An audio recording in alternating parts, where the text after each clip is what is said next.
நடிகர் திலகம் சிவாஜி கணேசனோட மகன் பிரபுவின் முதல் படம் சங்கிலி என்ற திரைப்படம். சங்கிலி என்ற இந்த திரைப்படத்தின் படப்பிடிப்புக்காக புறப்பட அனைவரும் தயாரானார்கள்.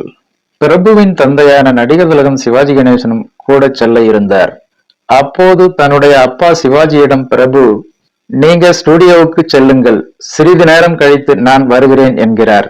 அதற்கு நடிகர் திலகம் சிவாஜி கணேசன் அவர்கள், டேய், நீயும் நானும் நடிக்க வேண்டிய காட்சியை இன்று படமாக்குகிறார்கள், நீ எப்போ வருவே என்கிறார். அதற்கு பிரபு, நீங்க ஸ்டுடியோவுக்கு போறதுக்குள்ளே நான் வந்து விடுவேன், நீங்க போங்கப்பா என்று சொல்கிறார் பிரபு. சரி சரி, சீக்கிரமா வா என்று சொல்லிவிட்டு கிளம்புகிறார் சிவாஜி கணேசன். சிவாஜி அவர்கள் ஸ்டுடியோவுக்கு வந்த பிறகு சிறிது நேரம் கழித்து பிரபு வந்தார். அப்போது சிவாஜி கணேசன் கேட்டார், எங்கடா போயிட்டு வர என்று.